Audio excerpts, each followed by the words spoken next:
ఈ యొక్క పెద్ద ఉద్యమ కార్యక్రమం లాగా తీసుకొని అందరి సమాచార సేకరణ చేయడం జరిగింది. నిన్న ఆ ప్లానింగ్ డిపార్ట్మెంట్ ద్వారా సబ్ కమిటీకి రాష్ట్రంలో ఎవరెంత అనేటువంటి మాట ఇవ్వడం జరిగింది.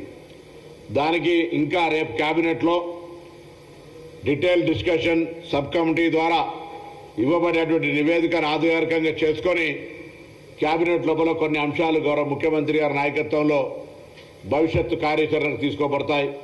ఇవన్నీ ఎందుకు చెప్తా ఉన్నామంటే కాంగ్రెస్ పార్టీ స్వాతంత్రం వచ్చినప్పటి నుంచి ఇప్పటి వరకు ఏదైనా చారిత్రాత్మకమైన విప్లవాత్మకమైన నిర్ణయం బలహీన వర్గాల పక్షాన తీసుకుంది అంటే అది కాంగ్రెస్ పార్టీ మాత్రమే. ఇప్పుడు కూడా రాహుల్ గాంధీ గారి ఆదేశాల మేరకు ఏఐసీసీ అధ్యక్షుడు మల్లికార్జున ఖార్గే గారి ఆదేశాల మేరకు రాష్ట్ర నాయకత్వం ఎన్నికల ముందు చెప్పినట్టుగా ఎన్నికల్లో ప్రజల ఆశీర్వచనం మేరకు ప్రజాపాలన కింద అధికారానికి వచ్చిన ఈ ప్రభుత్వం కుల సర్వేకు సంబంధించినటువంటి అన్ని న్యాయపరమైన శాస్త్రీయంగా వాస్తవికంగా క్షేత్రస్థాయిలో ప్రతి ఇంటికి పోయి ఈ యొక్క సమాచార సేకరణ చేసే కార్యక్రమం జరిగింది. 96.9%. కొంతమంది అక్కడనో ఇక్కడనో సోషల్ మీడియాలో ట్విట్టర్లో పెడతా ఉన్నారు మా దగ్గరికి రాలే అని. వారిని ఇప్పటికి కూడా సమాచారం ఇవ్వమని కోరుతాను, ఇబ్బంది లేదు. కానీ చాలామంది పెద్దవాళ్ళు ఎవరైనా మాట్లాడే వాళ్ళు ఒక్కసారి వాళ్ళ ఆత్మ పరిశీలన చేసుకోమని కోరుతా ఉన్నా.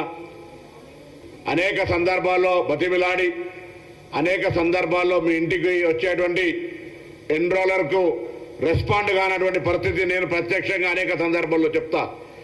ఎవరెవరైతే ప్రధాన రాజకీయ పార్టీల నాయకులు పెద్ద పెద్దలు ఉన్నారో కనీసం ఈ రాష్ట్రంలో జరుగుతున్నటువంటి కుల సర్వేకు సంబంధించిన సమాచారం ఇవ్వడానికి కూడా అనేక అంశాలు చెప్పదలుచుకునే రాజకీయం కాబట్టి వాళ్ళందరూ ఒక్కసారి ఆత్మ పరిశీలన చేసుకోమని కోరుతా ఉన్నాం. అయినా ఇప్పటికీ కూడా మళ్ళీ మేము చెప్తా ఉన్నాం, తెలంగాణ రాష్ట్ర ప్రభుత్వం పక్షాన తెలంగాణ కాంగ్రెస్ పార్టీ పక్షాన ఎవరైనా ఒక ప్రక్రియ ఒక కాల పరిమితి లోపల ఈ యొక్క సర్వే కార్యక్రమం జరిగింది. అందులో ఎవరైనా మిస్ ఉంటే తదుపరి చాలా సందర్భాల్లో సమయం ఇచ్చినాం. మీ దగ్గర ఉన్న సమాచారాన్ని సమాచార సేకరణ నియమించబడ్డ మండల స్థాయి అధికారికి ఇవ్వండి. వాటన్నిటిని ఇన్కార్పొరేట్ చేస్తామని చెప్పినాం. అదేం చేయకుండా సహాయ నిరాకరణలాగా కనబడకుండా చేసి ఇవాళ యొక్క ప్రక్రియ మీద ఎవరైనా చేస్తే అది నేరుగా బలహీన వర్గాల మీద దాడి మాత్రమే మాట మనం చేస్తూ ఉన్నాం. ఈరోజు మా ప్రభుత్వం తీసుకుంటున్నటువంటి నిర్ణయాన్ని కాంగ్రెస్ పార్టీగా స్వాగతిస్తూ ఉన్నాం, సమర్థిస్తూ ఉన్నాం.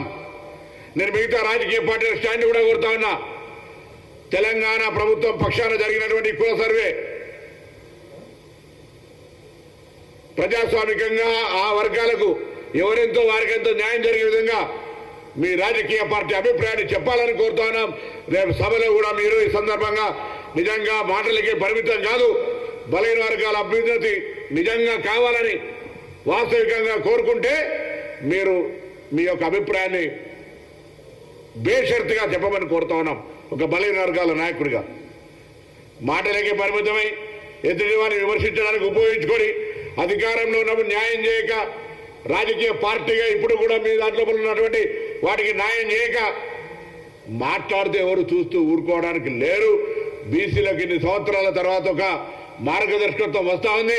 కాంగ్రెస్ పార్టీ నాయకత్వంలో న్యాయం జరగడానికి దాన్ని ఎవరు అడ్డుకున్నా ఎవరు ఊరుకోవద్దని మాట సందర్భంగా కోరుతా ఉన్నా.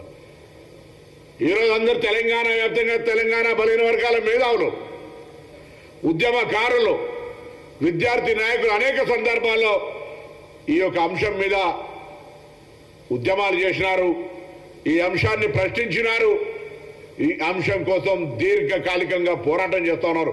ఇలా వారందరూ కూడా వాట్సాప్ అభినందన తెలియజేస్తా ఉన్నా.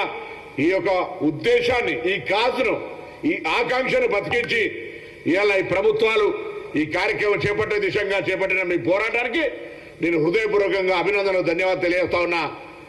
ఇదే కంటిన్యూషన్గా భవిష్యత్తులో పూర్తిగా మన చివరి అభ్యర్థి దాకా, చివరి వ్యక్తి దాకా ప్రభుత్వ ఫలితాలు అందేదాకా కూడా మన కార్యాచరణ కొనసాగాలని కూడా కోరుతా ఉన్నా. ఇవ్వలేదో ఆ రాజకీయ పార్టీ ఈ రాజకీయ పార్టీని కాదు, వాస్తవంగా చిత్తశుద్ధిగా కాంగ్రెస్ పార్టీ బలహీన వర్గాలకు ఏ విధంగా అయితే న్యాయం చేయాలనే సంకల్పంతో ఉందో ఆ సంకల్పం క్షేత్రస్థాయికి పోవడానికి ఎవరైనా అడ్డం పడే శక్తులుంటే వారిని ఎదుర్కొని వారికి ధీటుగా మీరంతా కూడా కార్యనిర్వాహక క్షేత్రంలో ఈ కార్యక్రమం క్షేత్రస్థాయి దాకా పోవడానికి సహకరించాలని కోరుతా ఉన్నాం.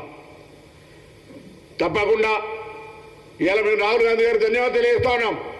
అసలు ఈ స్ఫూర్తి ప్రదాతలైనటువంటి జ్యోతిబా పూలే, డాక్టర్ బాబాసాహెబ్ అంబేద్కర్ లాంటి వాళ్లకు, మా కాంగ్రెస్ అఖిల భారత అధ్యక్షుడు ఖార్గే గారికి, గౌరవ ముఖ్యమంత్రి రేవంత్ రెడ్డి గారికి, ఉప ముఖ్యమంత్రి బట్టి విక్రమార్క గారికి, చైర్మన్ ఈ కమిటీకి సంబంధించి మేము కూడా సభ్యుడిని, ఉత్తమ్ రెడ్డి గారికి, మిగతా సభ్యులకు ఇవాళ ఎందుకంటే ఇది ఒక చారిత్రాత్మక కార్యక్రమం. నేను చెప్పిన నేను ఒక ఉద్యమకారుడిగా ఈరోజు ప్రభుత్వంలో సంబంధిత శాఖ మంత్రిగా చరిత్రలో నిలిచిపోయే విధంగా ఈరోజు ఈ యొక్క సమాచార సేకరణ ప్రక్రియ శాసనసభలో తీర్మానం ప్రవేశపెట్టి దాన్ని మళ్ళీ అదే శాసనసభ ముందు నిర్ణయం నుంచి నివేదిక దాకా ఈ ప్రక్రియను తీసుకుపోయే దాని లోపల భాగస్వామిని అయినందుకు చాలా సంతోషంగా కూడా ఉన్నా. నేను మా మిగతా అందరినీ కూడా పార్టీ పెద్దలను క్షేత్రస్థాయిలో రేపు శాసనసభలో కేబినెట్ అనంతరం ప్రవేశపెట్టబడుతున్నటువంటి ఈ యొక్క అంశం మీద అన్ని జిల్లాల్లో బలైన వర్గాలకు సంబంధించిన సంఘాలు, కుల సంఘాలు ఇదొక విప్లవాత్మకమైన మార్పును స్వాగతించే విధంగా అన్ని జిల్లా కేంద్రాల్లో కాంగ్రెస్ పార్టీ శ్రేణులు కానీ, బలైన వర్గాల ఉద్యమకారులు కానీ అందరూ కూడా ఈ ప్రభుత్వానికి ధన్యవాదాలు చెప్తూ కార్యక్రమాలు చేయాలని, భాగస్వాములు కావాలని ఆకాంక్షిస్తా ఉన్నా.